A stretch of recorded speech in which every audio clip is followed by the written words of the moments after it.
Waalaikumsalam warahmatullahi Perkenalkan, wabarakatuh. kami dari kelompok 4 dan hari ini kami akan menjelaskan hukum gaya hidup saya.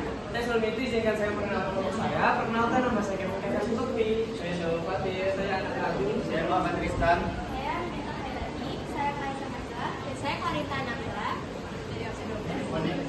Nah, selanjutnya di sini ada materi-materinya. Yang pertama ada pengertian, ada siapa itu gaya hidup seks, ada bunyi hukum gaya hidup seks, sejarah, ciri-ciri, kelebihan, kekurangan, rumus, grafik, penerapan, dan juga contoh soal. Nah, yang pertama tuh ada pengertiannya terlebih dahulu ya. Pengertian dari hukum gaya hidup seks ini adalah membahas tentang perilaku gas ketika suhu dan tekanannya berubah dalam kondisi volumenya yang tetap. Nah, inti dari hukum ini adalah pemahaman bahwa gas itu bersifat dinamis atau dapat berubah-ubah. Ketika gas dipanaskan, partikel-partikel ini menjadi memantul-mantul ke bagian dinding dari wadahnya yang dipanaskan, yang menyebabkan mereka bergerak lebih cepat dan juga menghantamnya itu menjadi lebih kuat karena mendapatkan energi kinetik dari panasnya wadah itu. Nah, akibatnya gaya tumbukan partikel terhadap dinding wadah meningkat yang menyebabkan kenaikan tekanan internal. Nah, sebaliknya ketika suhu gas diturunkan atau menjadi dingin, pergerakannya menjadi lambat dan juga menjadi tidak kuat lagi. Hukum ini penting dalam 3 aspek. Yang pertama ada sistem tertutup seperti tabung gas, mesin pembakaran, dan juga reaktor kimia. Dia juga berpengaruh dalam pengembangan teknologi termal dan juga permesinan, dan juga ilmu kimia dan fisika, khususnya pada teori kinetik gas. Nah, penerapannya sangat luas dalam kehidupan sehari-hari, terutama dalam industri dan juga dalam laboratorium. Nah, hukum ini juga menjadi dasar penting dalam pengembangan hukum gas ideal yang menggabungkan beberapa hukum-hukum gas dasar untuk memahami perilaku gas secara menyeluruh. Selanjutnya kita akan mengenal siapa sih Gay-Lussac, atau nama lainnya adalah Joseph Louis Gay-Lussac, yang lahir pada 1778 dan meninggal pada 1850. Adalah seorang ilmuwan asal Prancis yang sangat berpengaruh dalam perkembangan kimia fisik dan ilmu gas. Ia dikenal sebagai sosok yang tidak hanya memiliki keahlian dalam teori, tapi juga dalam praktik eksperimental yang sangat teliti. Kehidupan awal dan pendidikannya adalah lahir pada 6 Desember 1978 di Saint Leonard de Lopna di Prancis, dan menerima pendidikan di teknik sains di École Polytechnique, salah satu institut paling bergengsi di Prancis. Melanjutkan pelatihan ilmiahnya di École des Ponts et Causes, sekolah teknik sipil, dan karir dan kontribusi ilmiahnya menjadi profesor kimia dan fisika di beberapa institusi ilmiah besar, termasuk di pendidikannya dia tadi, yaitu di École Polytechnique dan Sorbonne. Melakukan eksperimen dengan balon udara panas untuk mengamati sifat atmosfer dan komposisi udara di ketinggian lebih dari 7.000 meter. Nah, pada tahun itu termasuk salah satu eksperimen terhadap atmosfer yang tertinggi. Nah, dia juga bekerja sama dengan ilmuwan besar dan seperti Alexander von Humboldt dalam studi gas dan atmosfer. Dia juga mengembangkan metode analisis kimia kuantitatif dan memperkenalkan alat bantu laboratorium yang kini menjadi standar seperti buret dan juga pipet. Penelitiannya membantu memperkuat konsep bahwa reaksi kimia gas mengikuti pola-pola volume yang teratur dan dapat diprediksi. Pengaruh dan warisan dari Gay-Lussac ini adalah diabadikan di Menara Eiffel sebagai salah satu dari 72 ilmuwan Prancis paling berjasa. Karyanya menjadi landasan dalam pengembangan hukum gas modern dan juga kimia analitik. Dikenal juga karena gaya kerja ilmiahnya yang disiplin dan teliti, menjadikannya simbol ilmuwan eksperimental sejati. Akhir hidupnya ia meninggal pada 9 Mei 1850 di Paris, meninggalkan warisan besar di bidang ilmu pengetahuan khususnya dalam fisika dan kimia gas. Nah, selanjutnya adalah hukum Gay-Lussac.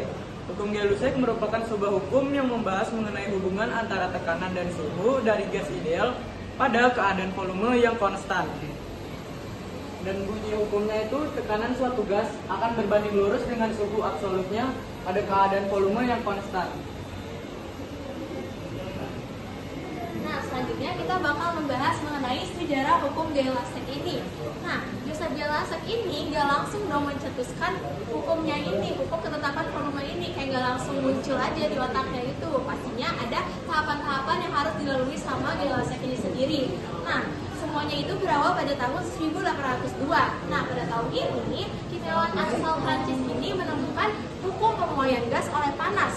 Selanjutnya, pada tahun 1805, Joseph Jolasek ini pun bekerja sama dengan Alexander von Humboldt untuk mempelajari mengenai reaksi gas oksigen dan juga gas hidrogen. Nah, menggunakan bantuan dari pengatur listrik. Akhirnya mereka pun menemukan bahwa setiap 200 bagian dari gas hidrogen direaksikan dengan 100 bagian dari gas oksigen akan menghasilkan uap air. Kemudian, sayangnya pada tahun 1805 ini dia belum menemukan juga nih, belum menemukan penetapan volume ini. Walaupun beliau ini sudah melakukan banyak kali percobaan. Nah, akhirnya 3 tahun kemudian nih, di tahun 1808, beliau pun berhasil menentukan hukum ketetapan volume ini dengan mencoba berbagai gas lainnya, melakukan percobaan dengan gas lainnya. Nah, dari percobaan gasnya ini dapat dilihat nih, ada 100 bagian amonia bereaksi dengan 100 bagian gas asam klorida akan menghasilkan amonium klorida dengan perbandingan 1:1:1. Kemudian yang kedua, ada 100 bagian gas nitrogen dapat bereaksi dengan 100 bagian gas oksigen akan menghasilkan gas oksigen nitrogen dengan perbandingan volume 1:1:2. Kemudian yang ketiga, amonia terbentuk dari 1 bagian dari gas nitrogen dengan 3 bagian dari gas hidrogen akan membentuk perbandingan volume 1:3:2. Nah, akhirnya dari beberapa percobaan ini, Joseph Jolasek pun berpendapat gitu bahwa ketika atom-atom ini dalam keadaan gas, dalam wujud gas, maka otomatis mereka itu akan saling berjauhan. Nah, kemudian kalau dibandingin ruang yang ditempati sama atom-atom pada suatu volume sama ruang antara atom-atom itu lebih besar ruang antara atom-atom itu, sehingga Joseph Jolasek pun menyimpulkan bahwa volume semua atom-atom gas dapat dikatakan sama. Kemudian artinya itu massa gas pada volume yang sama itu sebanding dengan volume atomnya. Massa gas pada volume yang sama itu akan sebanding dengan massa atomnya, dan pada volume yang sama itulah juga akan memiliki jumlah atom yang sama. Nah, di sini saya akan menjelaskan ciri-ciri hukum Gay-Lussac. Nah, yang pertama ada hanya berlaku pada reaksi yang menggunakan zat berwujud gas. Yang kedua ada tidak berlaku pada reaksi yang menggunakan zat berwujud cair maupun padat karena koefisien reaksi hanya menyatakan perbandingan 0, tidak menyatakan perbandingan volume. Nah, memiliki rumus P1 atau T1 sama dengan P2 atau T2. Habis itu yang terakhir adalah berlaku dalam proses yang bersifat isokronis, volume gas tetap. Nah, jadi selanjutnya ada pembukaan dari hukum Gay-Lussac. Nah, Gay-Lussac pernah melakukan pengamatan terhadap volume gas nitrogen dan juga volume gas hidrogen pada pembuatan amonia. Dalam pengamatannya ditentukan bahwa tekanan dan temperatur tetap jumlah gas volume yang bereaksi dan jumlah volume yang bereaksi adalah sesuai dari koefisien reaksi. Artinya, padatnya dan gas tetap nilai volume standar dan FA adalah sama sehingga rasio volume gas sebanding dengan rasio mol. Jadi pada tekanan dan temperatur tetap, volume gas yang bereaksi dan dihasilkan dibanding lurus dengan koefisien reaksi sehingga volume gas yang digunakan menentukan perbandingan nol tanpa melakukan perhitungan tambahan.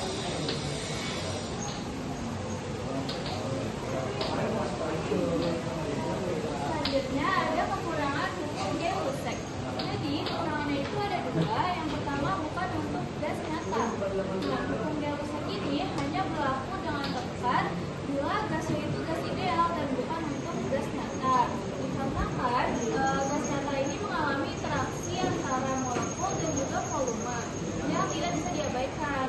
Nah, hal itu menyebabkan penyimpangan dari hukum Gay-Lussac ini pada tekanan tinggi dan juga suhu yang rendah. Nah, pengaruh yang kedua ada pengaruh suhu ekstrim. Jadi pada suhu ekstrim seperti suhu yang sangat tinggi maupun suhu yang sangat rendah, partikel gas tidak akan selalu bergerak seperti yang dilakukan bagi gas-gas ideal, sehingga ada kemungkinan untuk penyimpangan dari hukum Gay-Lussac. Selanjutnya adalah rumus hukum Gay-Lussac. Jadi kita mengetahui kan kalau menurut Gay-Lussac ini rasio tekanan dan suhu awal ini akan selalu sama sebelum dan sesudah reaksi. Nah, hal ini bisa kita modelkan dalam sebuah rumus. Rumusnya adalah P1 per T1 sama dengan P2 per T2. Nah, P ini menyimbolkan tekanan dan mempunyai satuan Pascal. Kalau T ini menyimbolkan suhu dan dinyatakan dalam satuan Kelvin. Selanjutnya adalah grafik hukum Gay-Lussac. Seperti kita bisa lihat di sini. Nah, grafik tersebut juga sering disebut dengan grafik isokorik, yakni di mana volume suatu gas berada dalam keadaan yang konstan. Nah, selanjutnya itu ada penerapan hukum Gay-Lussac.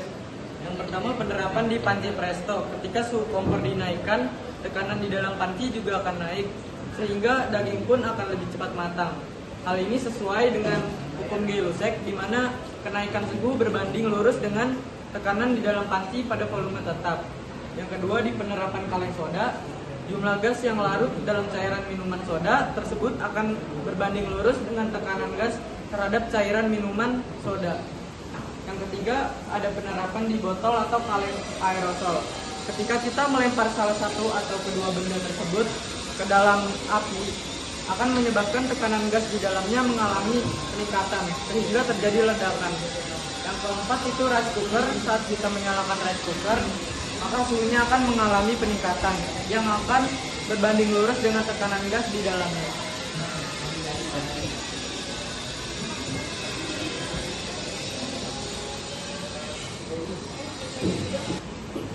Nah, selanjutnya kita akan bahas salah satu contoh soal nih. Nah, izin bacain soalnya ya. Tekanan awal gas di dalam tangki adalah 2 Pascal pada suhu 100 Kelvin. Tentukan tekanan akhir jika gas dipanaskan hingga suhu 200 Kelvin. Nah, pada soal ini kita bisa menerapkan rumus yang ditulis sama Tristan tadi, yaitu P1 per T1 sama dengan P2 per T2. Karena mereka itu berbanding terbalik. Kita tulis ya. Kan kita bisa ketahui begitu. Di situ ada 2 Pascal itu tekanannya.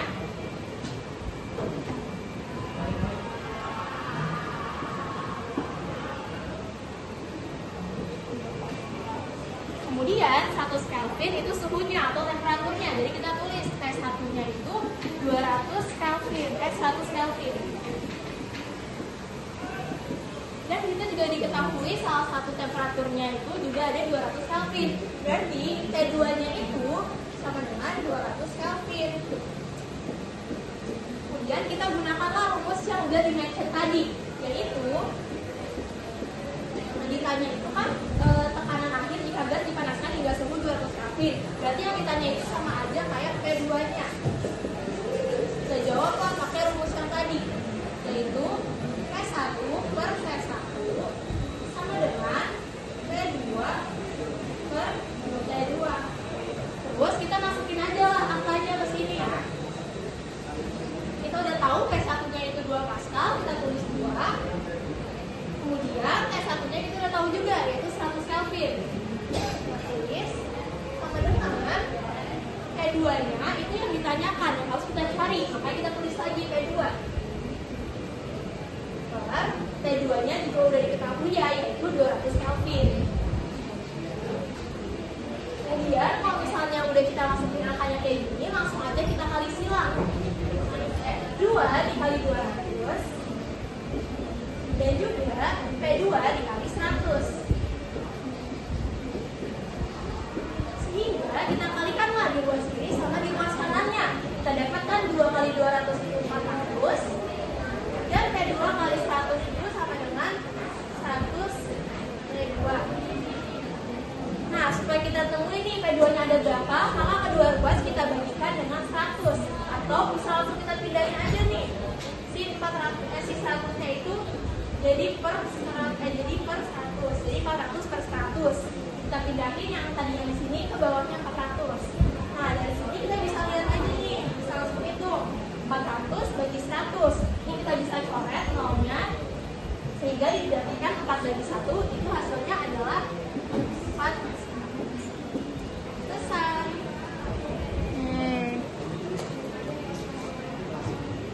Terus soal kedua, adalah tentukan banyaknya volume gas hidrogen yang bereaksi dengan 24 liter gas oksigen untuk menghasilkan air. Nah, pertama kita adalah tentukan banyaknya volume gas hidrogen yang bereaksi dengan 24 liter gas oksigen untuk menghasilkan air. Nah, pertama kita harus menentukan dulu rumus kimia dari air. Seperti kita tahu, rumus kimia dari air itu H2O. Jadi, untuk setiap dua atom hidrogen, kita membutuhkan satu atom oksigen. Nah, karena di sini oksigennya ada 24 liter, maka kita bisa tentukan kalau hidrogen ini kita butuh 2 kali dari oksigennya. Jadi 24 liter dikali 2 sama dengan 48 liter.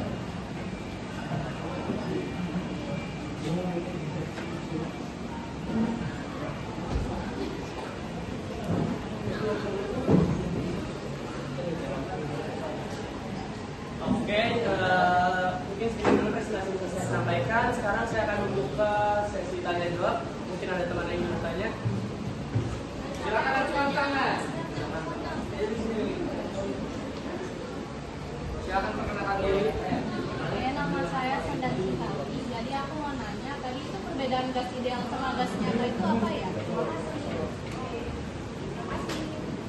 Terus lagi aku mau nanya, tadi rumus P1 per T1 min P2 per T2 itu tuh dapat dari mana ya?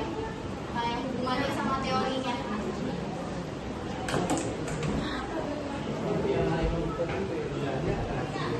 Jadi kan menurut Gay-Lussac ini rasio dari tekanan. Ini kan tekanan ini menimbulkan tekanan sebelum reaksi. Kalau ini suhu sebelum reaksi, ini tekanan setelah reaksi. Ini suhu sebelum reaksi. Paham kan sampai sini? Nah, kata Gay-Lussac ini rasio dari tekanan dan suhu sebelum dan setelah reaksi itu akan sama. Kalau kita nyari rasio, kan ini rasio nih, rasio yang sebelum reaksi. Ini rasio yang setelah reaksi gitu. Jadi dari sana.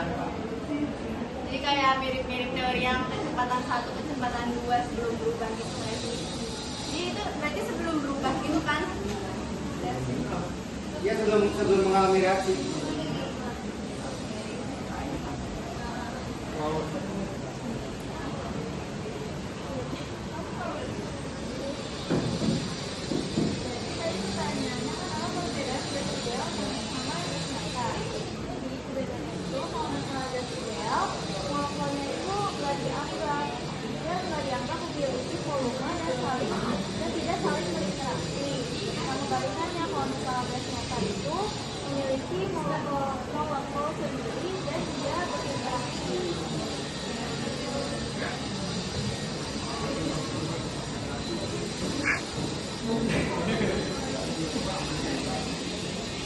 Kalau sudah tidak ada pertanyaan lagi, kita jawabnya akan saya tutup. Sekian dari kami.